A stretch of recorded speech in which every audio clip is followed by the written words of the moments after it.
Good day, students. Welcome to the second recording for the FAC 2601 Assignment 2 discussion.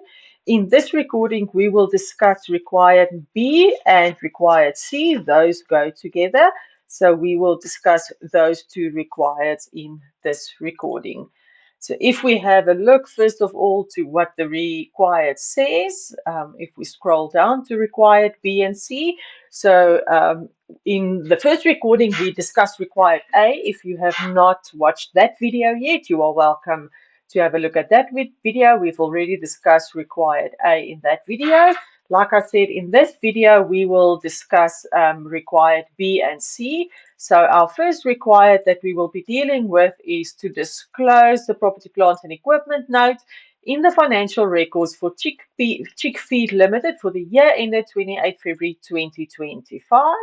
And then the second one is prepare all the relevant journal entries to correctly account for the original pellet mill machine in the accounting records of Chickfeed Limited for the year ended 28 February 2025. So very important to note here is that B asks us to disclose for a specific period. And also it says, please note your answer must comply. Sorry, I see there's a typing error, must comply with the requirements of the International Financial Reporting Standards. So like I said in the first video, everything we do in accounting is based on the requirements or the theory or the rules as it is set out in the International Financial Reporting Standards. So when we answered the discussion question, we had a look at, but what does the rules then of IFRS say? Now we need to disclose the PPE note here. So once again, in accordance with the requirements of IFRS. So what does the rules say of IFRS? So in this case, we are dealing with property, plant and equipment. And so what does IAS 16 say? What should my PPE note look like?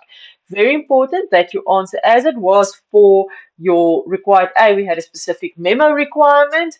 Now we need to have a specific format for my PPE note. I've already seen in one of the questions, one of the scripts that I've marked where a student does not use the correct format. It is not disclosed as is required by IFRS, then unfortunately we cannot give marks. Students are of the view that if I just plot some calculations down, I can get my marks. If a question asks you to calculate something, yes, then you can marks. Marks can be awarded for just calculations. But this question specifically asks you to disclose the information. So that means if I've got a calculation and whatever I've calculated is not disclosed correctly in my note, you did not answer what was required. So therefore, I cannot give you any marks. So please make sure that you always answer what was required. In this case, for required B, you were asked to disclose information in the PPE note. So that means we need to read through the entire question paper, see what is relevant to my PPE note, and that should then be disclosed correctly. So let's have a look then at what was in the question. That is just some admin and general assignment rules. So we already know from the first video that this is investment property. So that is not relevant to PPE. So we can ignore this for the purposes of this requirement. Very important for the purpose of this requirement, we can ignore it. It is possible that we will later on, I don't think it was in this question, but a question can then also ask you to disclose investment property. Then you have to disclose this. Or a question can ask you to provide all of the relevant notes. Then you will have to disclose this. But because our question or our required specifically asks for PPE, and we've already determined this is investment property, we do not have to take a look at this one. So the first one we are going to start with is the manufacturing property, and then we will have a look at whether this is relevant for us. So then the question said, Chickfeed purchased the manufacturing property on the 1st of February 2023 at a cost of 1,270,000. The land was 325,000, the building 945,000. In order to get the building up to the required health and safety standards, extra construction costs were incurred. The total construction cost amounted to 250,000 Rand. Chick Feed made a special arrangement with the contractor to pay 50% of the cost on the date of completion of the project, whilst the remaining 50% will be paid on 30 October 2023. The construction project was completed on the 1st of May 2023. The contractor's normal credit terms are 30 days after completion of a project. Interest is compounded monthly in arrears. The building was available for use as intended by management on 1 June 2023. On this date, the building had an estimated useful life of 30 years and a residual value of 545,000. We have identified that there was a typing error. It should be 545,000 Rand. If there are students that used 54,500 as a residual value, that will also be marked. It is a typing error from our side, so we will mark both of those amounts as correct. The land was revalued for the first time on 28 February 2025. The fair value on this date, as determined by an independent sworn appraiser, was estimated to be 450,000 Rand. So that is our manufacturing property. If you remember correctly, from where we started, we said we have a manufacturing property in Magaliesburg, and then we have a head office in Midrand. So this manufacturing property is the one that we are dealing with here. So the one that we will use to manufacture or produce our chicken feed. So yes, this is relevant. It is PPE. It will be classified as PPE. If we then look at all of the rest, we will go through all of them in detail one by one, and we will have a look at all of the disclosure and calculations. I just want to first read through everything. So if we look at the machinery, what happens in the machinery? It says Chick Feed owns two machines, a hammer mill used to grind all of the ingredients and a pellet mill that is used to form the pellets.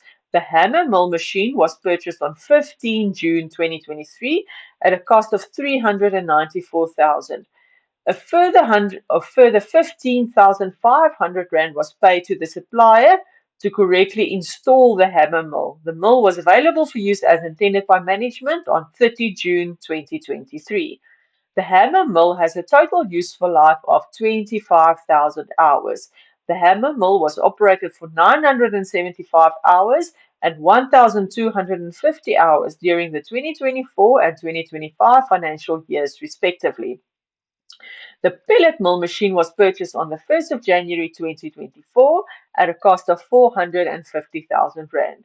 Chick Feed incurred training fees of 7,000 Rand to train all of the staff to use the pellet mill.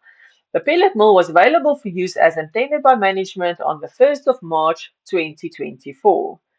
On 30 June or 30 July 2024, a thunderstorm in the Magaliesburg area caused a power surge. Because the pellet mill was operating at the time of the power surge, the surge destroyed the pellet mill beyond repair. Chick Feed submitted a claim with the insurance company, and on 15 September they received an insurance payout of 415,000 Rand cash. Chick Feed immediately purchased a new pellet mill machine at a cost of 460,000 Rand. The pellet mill was available for use as intended by management on 1 October 2024. The pellet mill machine had a useful life of 30,000 hours each. The original pellet mill was operated for 318 hours until it was destroyed during the power surge.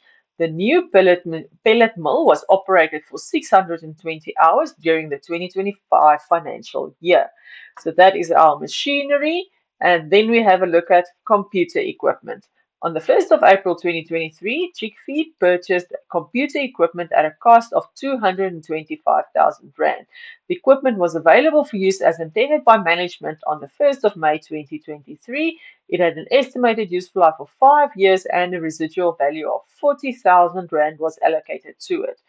Then lastly, we've got a lease agreement, which will not be relevant for this section because it deals with leases and is not PPE. So we will look at that when we record the next video. Additional information says to us we have a pre-tax discount rate of 11.5%. We can ignore that and all amounts are material. If we look at accounting policies, chick fee account, investment property, we've already dealt with that. Owner-occupied land is accounted for using the revaluation model. It is the policy of the company to realize any revaluation surplus on disposal of the underlying asset to retained earnings. It is company policy that revaluations will be made with sufficient regularity to ensure that carrying amounts do not differ materially from which would be determined at the end of the reporting period using fair values. Owner-occupied buildings are accounted for according to the cost model. Depreciation is provided for in the straight line method over the estimated useful life. Machinery is accounted for in accordance with the cost model. Depreciation is provided for in the units of production method. Computer equipment is accounted for according to the cost model. Depreciation is provided for according to the diminishing balance method. So there is our different accounting policies. Land is accounted for in the revaluation model. Owner-occupied buildings according to the cost model on the straight line method over the useful life. Machinery is on cost model but using units of production method, and computer equipment is on the cost model but using the diminishing balance method. Okay, so then let's take a look at all of these assets individually. Have a look at them like we did with video one. Let's have a look at what the triggers might be and what we had to identify in these questions. So the first one is our manufacturing property, which says that it was purchased on 1 February 2023, which was in our prior financial year. Remember, our financial year is 28 February 2025. So our current financial year is from the 1st of March 2024 up until 28 February 2025. So anything that happened before this time will be in our prior financial year and will be opening balance figures for our disclosure purposes. So this property was purchased in our prior financial year at a cost of 1,270,000. There's no issues there. This is straightforward. When we get to this paragraph is where some of the triggers lie.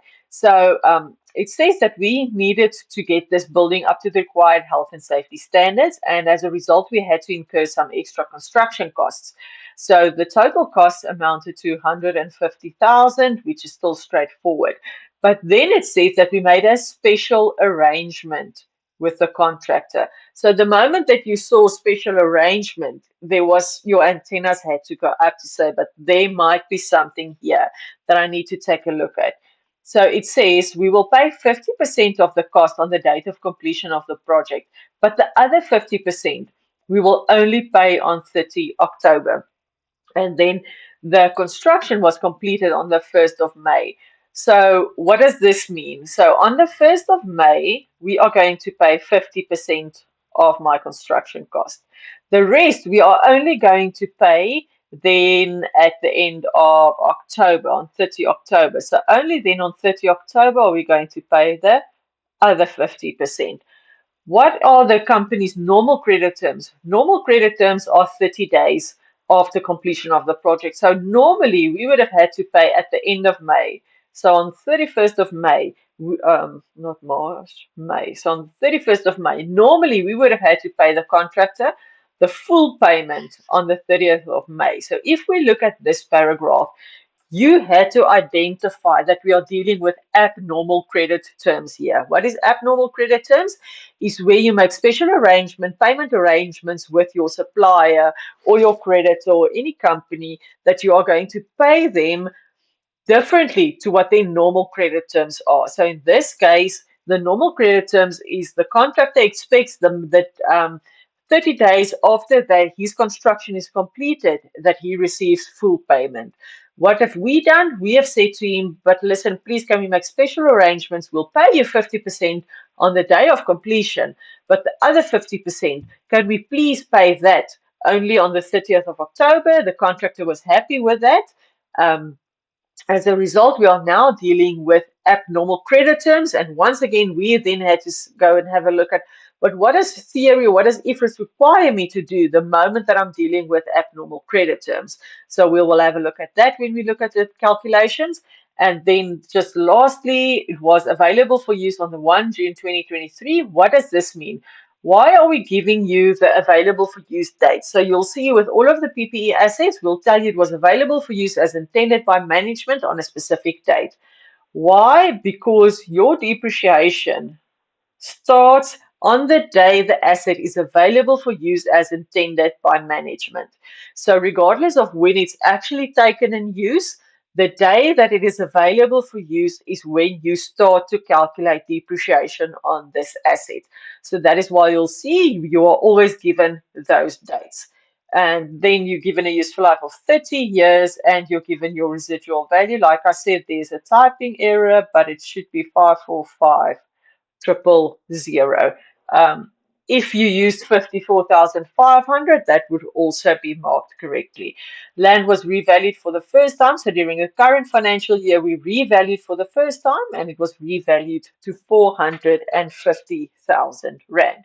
So let's go and have a look at what the solution should look like. There's just your discussion. So if we look at our note, so like I said previously, you are required to disclose according to the requirements of IFRS. So IFRS, then we need to look at the relevant accounting standard for PPE, and that is IAS 16. IAS 16 requires me to show my opening balance. I need to show my cost and my accumulated depreciation.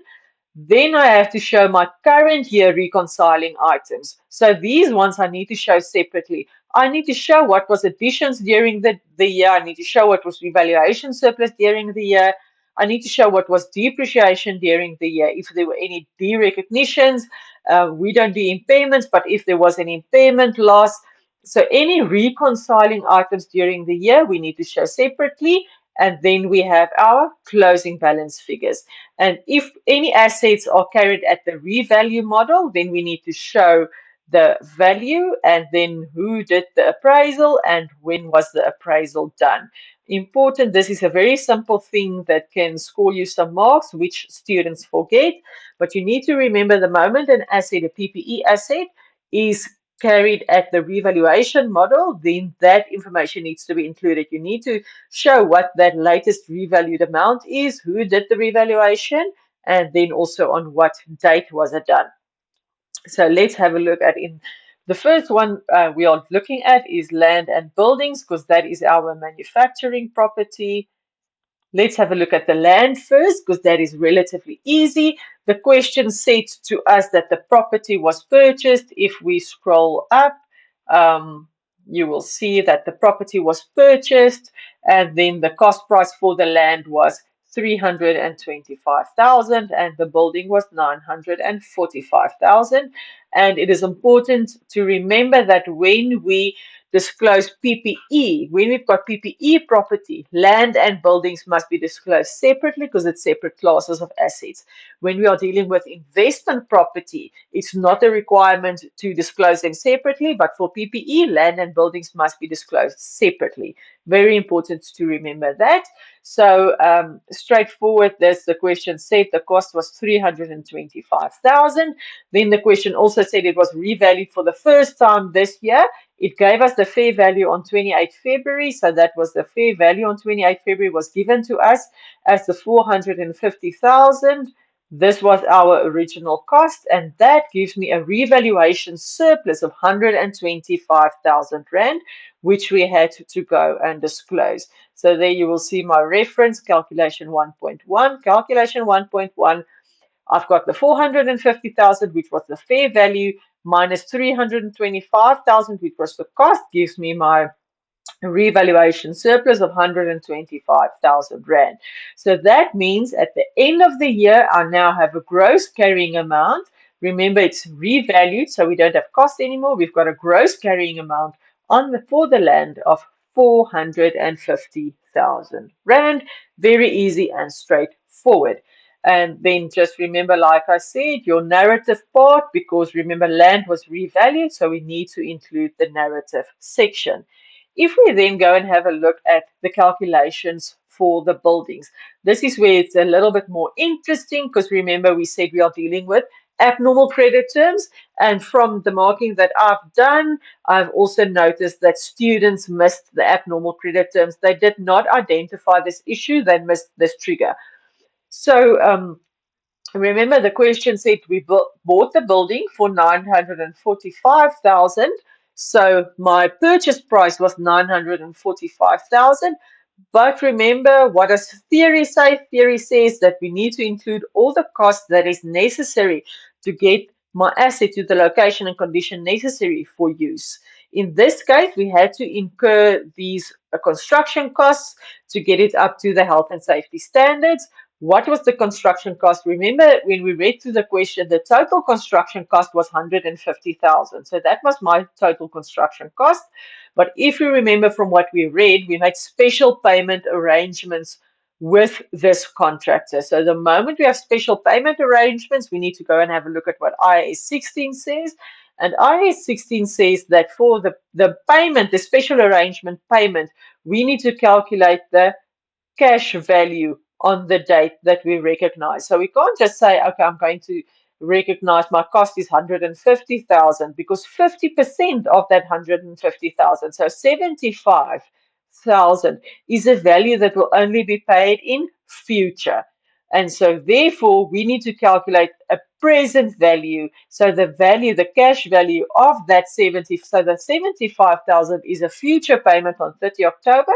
What is that value today? We need to calculate that value and that will be included in cost. So this was my trigger in for this asset and for this specific section. So what were you required to do? 50% of the payment was a cash payment. So that is 50% of the 150,000 is 75,000 Rand. Straightforward and easy. No issues with that one. But for the remaining 75,000, I had to then calculate the present value. How do I do that? You are given the pre-tax rate. Remember in the additional information, it said a relevant pre-tax discount rate of 11.5% is relevant. And then for what period? It is for the full extension. So remember the normal payment was on the 1st of May, and then we only made payment on the 30th of October. So from the 1st of May to 30 October, May, June, July, August, September, October gives me my 6 months. So the payment was supposed to be made on the 1st of May, which is when we paid the 75,000.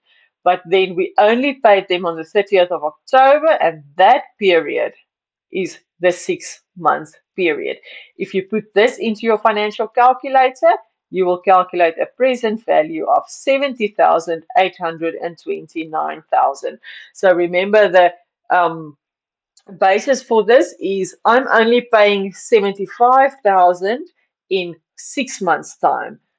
But due to time value of money, I think you would study this in management accounting as well. Due to time value of money, the value of 75,000 in 6 months is not the same as the value of 75,000 today. So we are only paying 75,000 in 6 months. What is the value, the cash value of that today? We've calculated that as 70,829. So my total construction cost is actually 145,829 Rand. The difference between the 75,000 and the 70,829 will be recognized as interest, because that will be interest that is then accumulated over the 6 month period from the 1st of May up until 30 October. So my construction cost is not 150,000 but 145,829 Rand. So that is then my total cost for my building is 1,90,829 Rand. So that is my cost that will be recognized or disclosed, and you can see here that that is the actual value that we recognized as the cost. So that is my initial measurement of my building is the 1,090,000.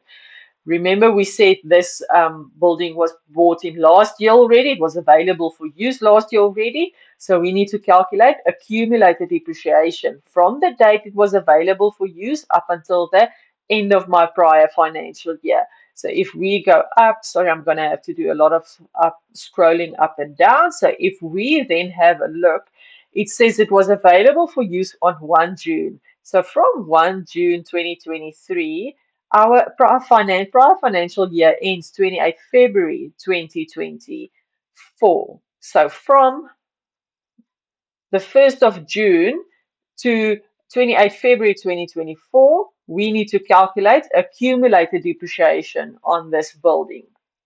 How do we calculate that? Is based on the useful life straight line method over the useful life of the building. This was set to us in our accounting policy notes. So if we go and have a look at the calculation for my carrying or accumulated depreciation, we go to calculation 2.2. This is our cost. That is what we've calculated as the cost. We are given the residual value of 545,000. So we deduct residual value of 545,000. I divide by my total useful life.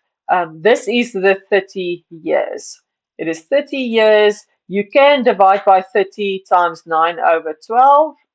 It is the same as divide by 360 because that is just put in months and that is put in months. So it was for 9 months of the year. Where do we get the 9 months from? That is from the June. We said it was from the 1st of June 2023 until 28 February 2024. So it's June, July, August, September, October, November, December, January, February. That gives me my 9 months. So like I said, there is your alternative. So you can either use the months, divide by 360 times 9, or you can say divide by 30 years times 9 over 12. And that will both give you your depreciation of 13,646. That is my accumulated depreciation from the date it was available for use up until the end of my prior financial year. And there you can see it has been disclosed there. Now we need to do the reconciling items for the current financial year. What happened? Nothing else happened for this property except what we need to recognize depreciation for the current financial year. There was no additions, there was no revaluation surplus because it's carried at cost according to the cost model, and nothing was sold. So we just need to recognize depreciation for the year. If we have a look at the current year depreciation, it's very straightforward. I still use the same cost because it's on straight line method. I still deduct my residual value of 545,000. My useful life is 30 years. That gives me depreciation for the current financial year of 18,194 Rand. And there you can see it has been disclosed correctly. And I once again want to emphasize that you make sure that the moment you've calculated something, that you go and put it in your note, because remember, I want to honestly emphasize this very, very much. Your required was to disclose. So if you don't answer what was required, we cannot award you marks. So if you've only calculated but not disclosed, you have not answered the question and therefore you cannot get your marks for the question. So please be sure the moment you've calculated something, go and then disclose it in the correct place as well. Okay, that is our building. Then next, let's have a look at our machinery.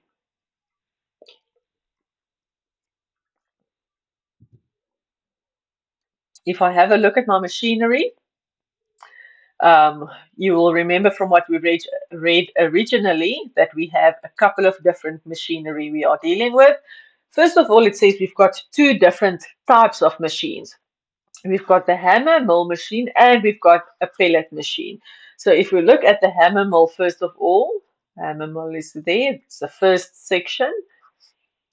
It says it was purchased on the 15th of June 2023 at a cost of 394,000, and a further 15,500 Rand was paid to a supplier to correctly install the hammer mill. It was available for use as intended by management on 30 June. Useful life is now given to us in hours. And if you remember from our accounting policies, that we make use of the units of production method. So we will not go calculate depreciation based on the straight line method. So we don't use months or years. We use units of production method, and in this case, we are using hours. So our total useful life is 25,000 hours, and then it operated for 975 hours in 2024 and 1,250 hours in 2025. So this is a very straightforward one. There wasn't really any issues. We just need to determine whether the 15,500 that was paid for the installation of the machine, whether that can be capitalized, and then we need to calculate the correct depreciation. So if we first of all take a look at what would be the cost of the hammer mill machine, the same as we said with investment property previously, the same as we said with the building previously. My cost is my purchase price plus any directly attributable costs. Purchase price is easy, it's 394,000. Now we need to take a look at the 15,500 Rand. Is it a directly attributable cost? Is this cost needed to get this machine to the location and condition necessary for use? What is this 15,500 for? We paid it to the supplier to come and install the machine at our property.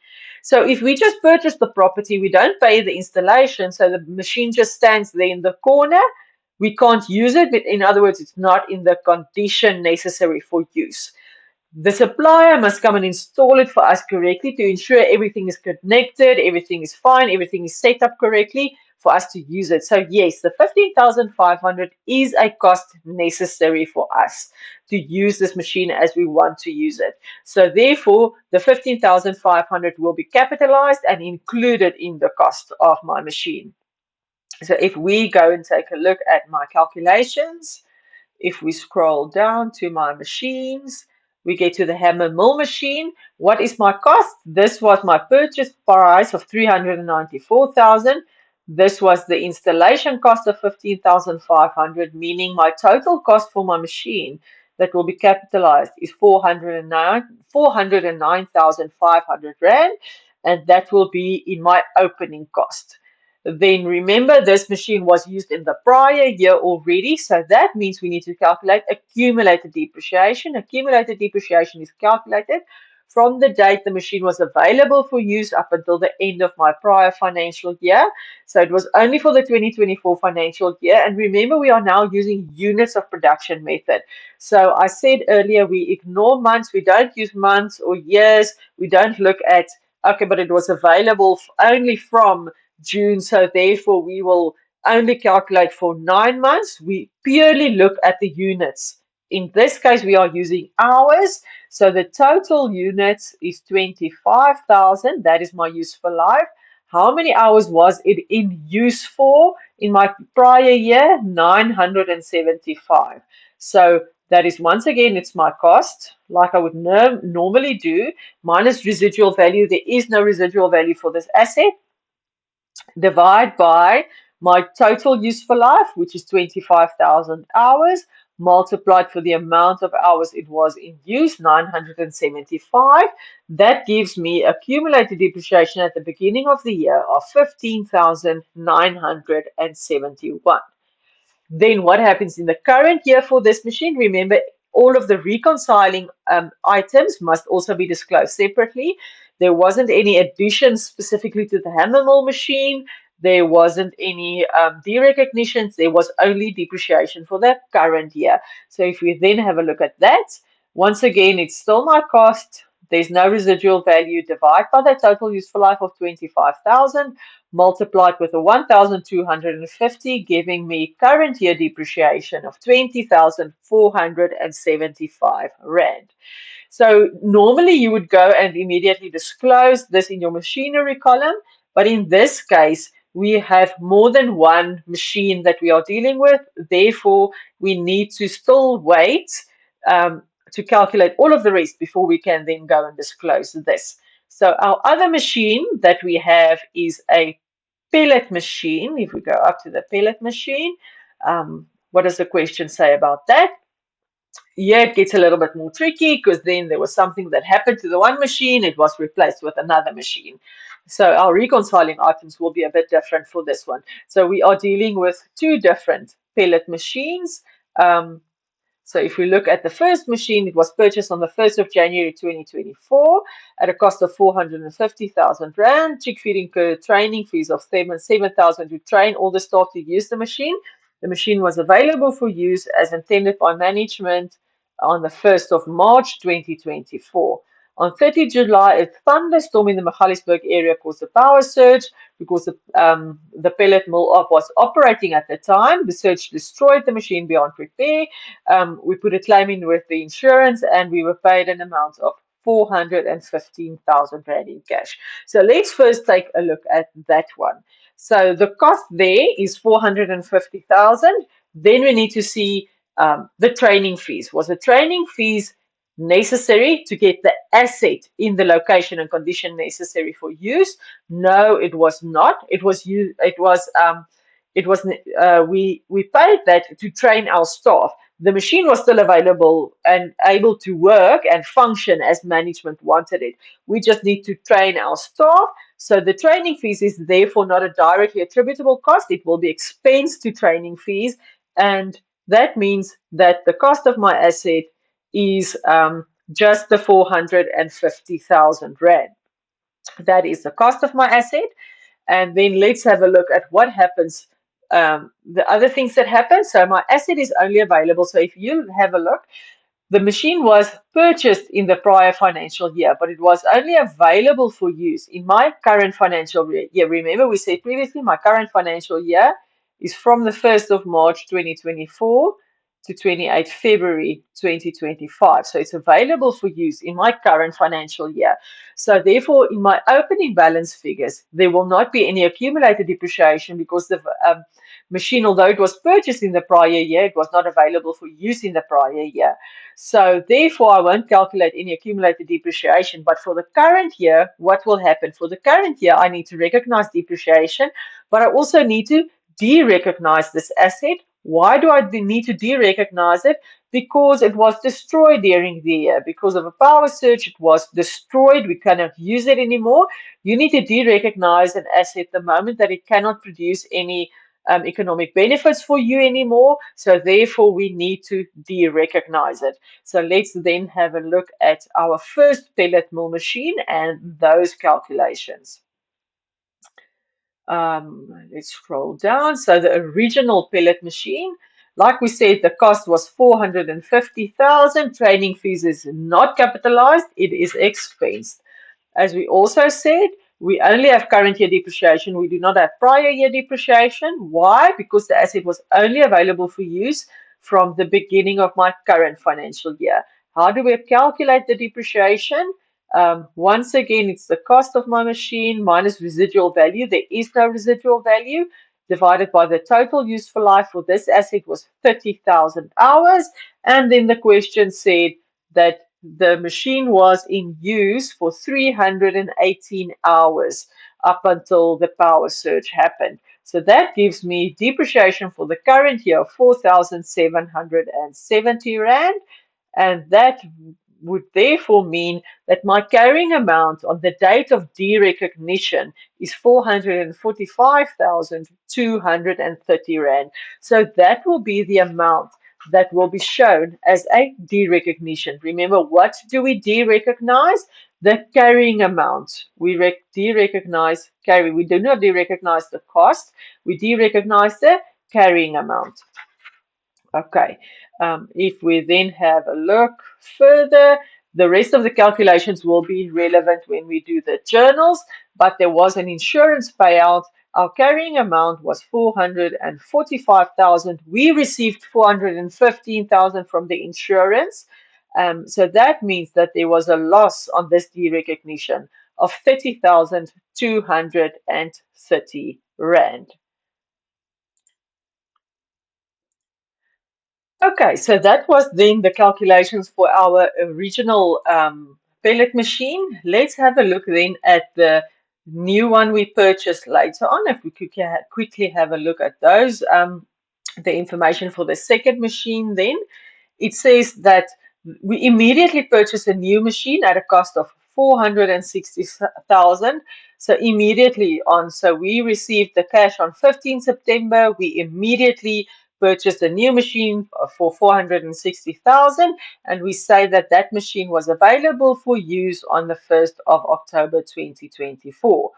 Um, Once again, it says the pellet mill machines had a useful life of 30,000 hours each. There was the 318 hours for the old machine, and then it says the new machine was operated for 620 hours during the 2025 financial year.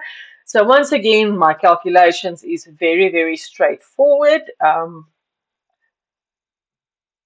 It's very straightforward. Let me just scroll down quickly. The new machine, we had a cost of 460,000. There was no other costs incurred, so it was straightforward. My cost was 460,000. If we then have a look at what was my depreciation, it's my costs. There was no residual value divided by my total useful life of 30,000 hours. And then the question also said it was in use for 620 hours during the current financial year, and that means that my depreciation for the current year is the 9,507. So now we've done all of the calculations for all of the machines, and now we can go and do our disclosures. So if we then have a look at what was the cost at the beginning of the year, so in my opening balance, which of these assets have I already purchased in the prior year? So that was my hammer mill machine we purchased in the prior year. And you will remember we discussed that the cost of that was 409,500 Rand. And then the cost of my pellet mill machine, the original one. So remember, we purchased it in the prior year. It was only available in the current year. So I must recognize my cost in the prior year, but depreciation will only start in the current year. So therefore, the cost in my opening balance is 850,900. And then you will see if we go to my note, my cost 859,500 Rand. What is my accumulated depreciation? Then let's have a look there. That will then only be my depreciation on the hammer mill machine. It's only the 15,971. Why is that? Because remember, all of the other assets only have depreciation in the current financial year. If we then look at current financial year depreciation, that would be my hammer mill machine. It is the original pellet mill machine and my new pellet mill machine, and that equals 34,752. And there you will see 34,752. And then just remember to also disclose your addition of the new machine, because all my reconciling items must be disclosed separately. And hopefully this will also then give you an indication of what your calculations and your layout should be. So remember that your calculations must always be as detailed as possible. The moment two figures are added together, the moment something is changed from what was given to you in the question and you disclose something differently in your note, you need to show us how you got there. So in this case, we had three different assets. We have three different machines. So for my cost and for my depreciation, there are three different assets information that must be added together. So you calculate the three different assets separately, but then when you to disclose, you also then need to add those figures together. So you need to show us that how you got to the 34,000. How did you get to this? You need to show us, but okay, it was actually these three values that I added together to give me that value. How did you get to the 45,000? That was actually my cost minus my depreciation, and that gave me that value. Your calculations must be as clear as possible for the marker to follow. So then we only have left the office equipment. So we will deal with that one in a moment. Okay, so let's continue and then let's have a look at our last asset, which is our computer equipment. Let's scroll up. Let's have a look again at computer equipment. Also relatively straightforward. Computer equipment was purchased on the 1st of April 2023, so in our prior financial year. It was purchased at a cost of 225,000. It was available for use on 1 May 2023, so it was available for use in the prior year as well. It had a useful life of 5 years and a residual value of 40,000 Rand was allocated to it. But what is important to note here, what is the tricky part in this asset is that it is calculated or accounted for, depreciation is accounted for in the diminishing balance method. And you need, the moment that you're working with a diminishing balance method, you can only calculate your depreciation if you have a depreciation rate. So you are given the useful life and you are given a residual value.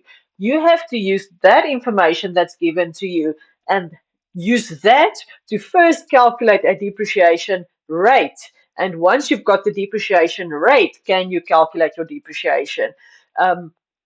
In previous questions, so if you have worked or if you are a repeat student in past questions, or in most other instances, you would have been given your depreciation rate already in the question. So the question would tell you it is depreciated at 20% per year on the diminishing balance method. In this question, we did it specifically differently to test whether you know how to calculate. If you are not given the depreciation rate, do you know how to calculate this yourself?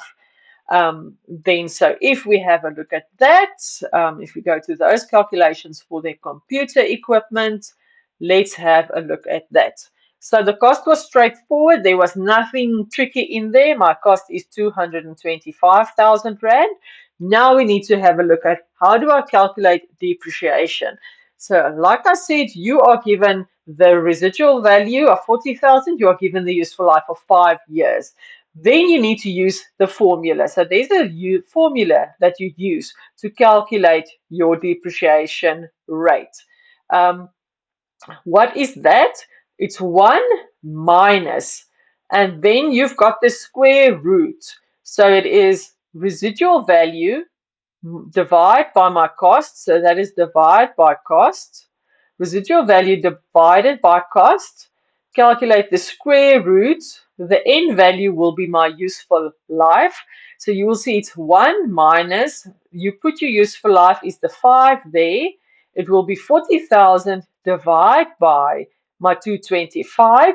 So that means if I slot this into my calculator, that gives me a value of 0.7079. So if I then say 1 minus the answer I get from that, which is 0.709, it's 0.29, which is 29%. So my depreciation rate is 29%. So you just need to remember, if you are not given the depreciation rate, if you are given the useful life and residual value, but you are dealing with a diminishing balance method, then you first need to calculate your depreciation rate. What is the formula? It's 1 minus the square root of residual value divided by cost. The square root value there is 5, which is my useful life, and slot in that in your different spaces, and that gives you your the value there. Deduct 1 minus the answer you get from there, and that is 0.29. You convert that to your percentage, so your depreciation rate is 29%. Now you can see if we then go to calculate our depreciation or cumulative depreciation, firstly, I take my cost, which was given as 225,000, multiplied with my depreciation rate that we've calculated there. And then we have to look at the period that it was available for use. And if we scroll all the way up again, if we go back, you will see it was available for use from the 1st of May. So if we then just go back from the 1st of May, so from 1 May 23 to 28 to 24 is what gives me my 10 months. So how do I calculate accumulated depreciation? It's my cost multiplied with my depreciation rate. If the depreciation rate is not given to me, I must first calculate my depreciation rate. and then for the period that it was available for use in the prior years up until the end of my prior financial year, which was from the 1st of May up until 28th February. And then for the current year, so remember we are working on diminishing balance method. So what does that mean? So that means that at the current year, when I calculate my depreciation at the current year, I need to start off with my carrying amount at the beginning of the year. What was that? It was my cost minus accumulated depreciation, so my carrying amount. So now I don't use cost anymore, I use carrying amount. Carrying amount multiplied with my depreciation rate, that gives me current year depreciation of 49,481 Rand. And then if we go to the PPE note, you will see everything there. Cost is included in my opening balance. There is my accumulated depreciation that we calculated, and then my current year depreciation that we calculated. And that is everything for our PPE note. So just remember once again what's important the moment that you're dealing with disclosure is to ensure that your disclosure is according to the requirements of IFRS. So it must look like what IFRS wants it to look like. If you do it differently, then you have not answered the question correctly. Because what we have found is we have found students who will have, they've got cost, accumulated depreciation, and then they've got a balance at the end. So then they will have, let's say they will have their building, they will have the cost in there, all of the depreciation for the beginning. So they will only have one, so they will combine that and include that in one there, and then have a balance at the end. This is incorrect because this is not according to the requirements of IFRS. So therefore, yes, you might get your cost mark because you have disclosed that might have been correctly, but here you will lose out marks because you are not showing your current year movements separately. So it is very important that you ensure that your disclosure is according to the requirements of IFRS. Okay, so then let's quickly look at required number C, because like I said, they go hand in hand. B and C go hand in hand because it has to do with the pellet mill machine. So required C was to prepare the relevant journal entries to correctly account for the original pellet mill machine in the accounting records of Chickfeed Limited for the year ended 28 February 2025. So we look at the period here. So it's only for 2025. Remember, this machine was purchased in the prior year already. Why do I say this? This is because now we are excluding everything that happened in the 2024 financial year. What happened in the 2024 financial year? The purchase of this machine. You won't be penalized. So if you include the purchase journal, you won't be penalized. You won't deduct marks. But in effect, you are penalizing yourself because you are wasting your own time. You're spending time to write down something and include something that is not necessary. So we're only looking for whatever happened in the current financial year. What happened in the current financial year? Remember that this machine, that is where there was the electrical storm, there was a power surge, and the machine was completely ruined. So we have to de-recognize the machine. So remember, there's a de-recognition, but we're also receiving an insurance payout. But we also need to recognize depreciation because it actually was in use for a period of the year. So first of all, what we need to do is we need to recognize the depreciation. And so therefore, how do I do that? I debit my depreciation, which is my expense. Important to show your to show whether it's an expense, whether it goes to statement of financial position, whether it goes to statement of comprehensive income.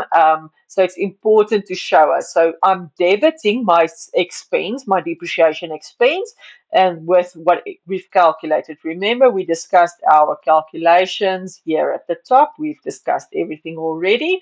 So my depreciation for the year is 4,770. So I've debited depreciation. I'm crediting my accumulated depreciation that goes to the statement of financial position with 4,770.